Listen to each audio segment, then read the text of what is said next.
next day we decided to go to Louis for breakfast. Located near the old Sutro Baths, we had been by it many times but had never been in it. As you can see, we had a great view from inside.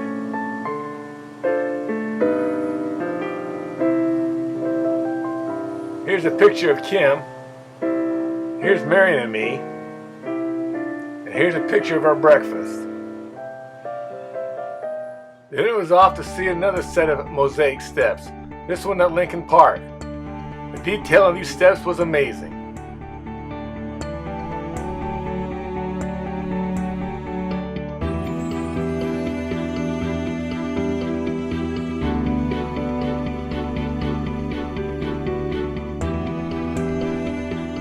Next it was off to the Presidio.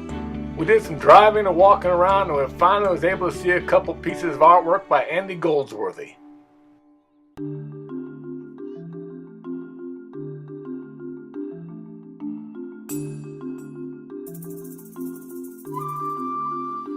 By then it was lunchtime and we were all pretty hungry, so we headed back to North Beach to get something to eat. We parked in our favorite parking lot, if you can have one.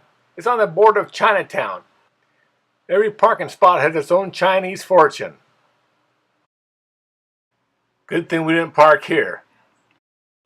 While walking to our restaurant, we passed by this cafe. Tempting, very tempting. Finally, we got to Columbus Street and our eating spot. It has the wonderful name of Mario's Bohemian Cigar Store. Boy, if that isn't a mouthful, I don't know what is. All Italian cafes and restaurants should be as good as this one. I think we've been here every time we've been to San Francisco. I got the sausage sandwich, Kim got the eggplant sandwich, and Marion had a meatball sandwich. Next up, we went over to Ghirardelli Square to do something I'd wanted to do for a long time. No, it wasn't to ride the touring segways. Hell, I don't have the coordination for that. It was to ride the cable car. This is one of the spots where they turn the cable car around.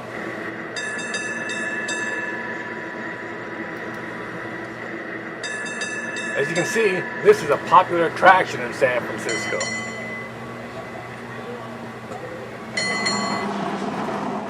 We could have ridden the cable car all the way to the end of the line, but we only rode it as far as we needed to. That was Swenson's Ice Cream. Not just any Swenson's ice cream, but the original, built in 1948. Once inside comes the tough part, deciding which flavor that you want. Looks like I had a tough time deciding. I'm holding 2 double scoop cups. Next, Kim and I dropped Marion off at our hotel. Then we headed over to AT&T Park to watch the Giants play Toronto. Take me out to the ball game. Take me out to the crowd. Here's a statue of Willie Mays.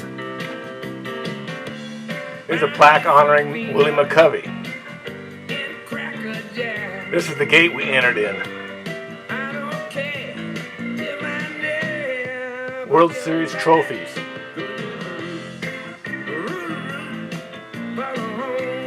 Then we did a little walking around inside the ballpark.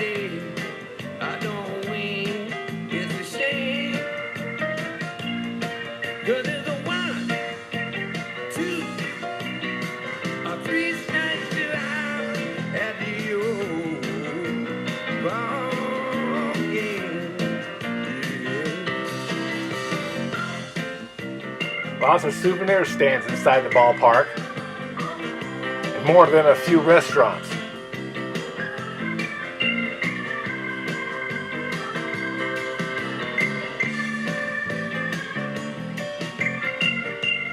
We stopped here to try some of their world-famous garlic fries.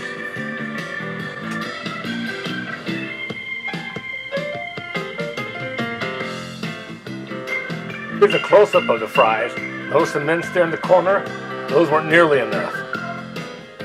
Our breath was like we'd eaten a wreath of garlic. A skunk could fart and it would smell like roses compared to us.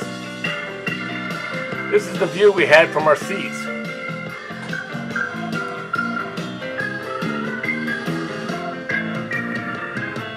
got to hit a home run into McCovey Cove and make it a splash hit. Here's the Giants mascot, Lucille. The scoreboard showing the Giants lineup. Matt Cain was the starting pitcher for the Giants.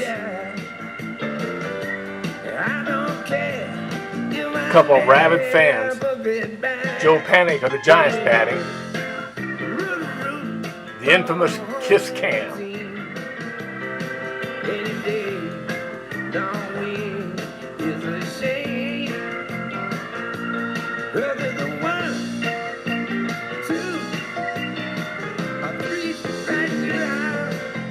A photo of Hunter Pence.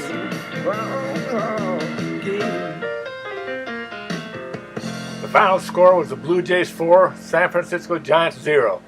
We'd lost, but it was a great time. Our last morning in San Francisco, and we decided to go to our favorite restaurant, Mama's on Washington Square. You can tell the food is good there because there's always a line waiting to get in. And once inside, you stand in another line to put your order in. Here's a picture of Kim sampling some of their excellent coffee. And here's me and Marion patiently waiting for our food. And the wait was worth it. Here's my chocolate and banana French toast. This is Kim's delicious apple French toast. Here's Marion's bacon and eggs. And here's the end result. Oink! Then it was off to see the Golden Gate Bridge. Not so golden this overcast day, but still fun to see.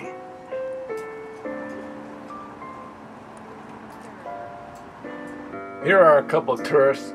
Boy, if I had a nickel for everyone I saw getting their picture taken at the bridge. Here are some wild looking flowers that were at the viewpoint for the bridge.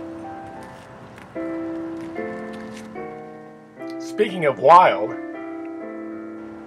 this Roadhouse Cafe for years used to be a souvenir store.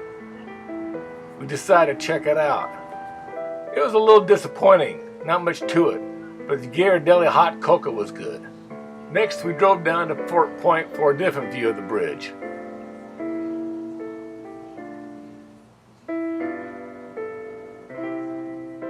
A little turn to my right, and there's Alcatraz Island in the distance. Time for one more view of the bridge, this time from Fort Baker. An excellent view. I know we'll have to come back again when the weather is better.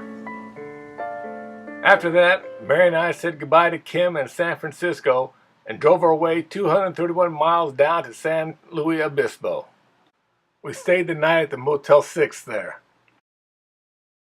The next morning we headed over to the world-famous Madonna Inn for some breakfast.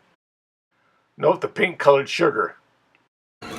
Here's my cup of coffee, my bacon, eggs, and hash browns, and half a pancake that I split with Marion.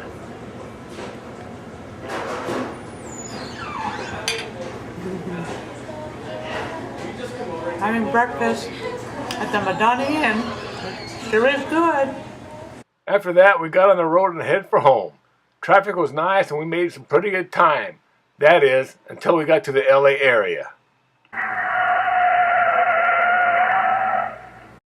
Then, as usual, traffic ground to a slow crawl.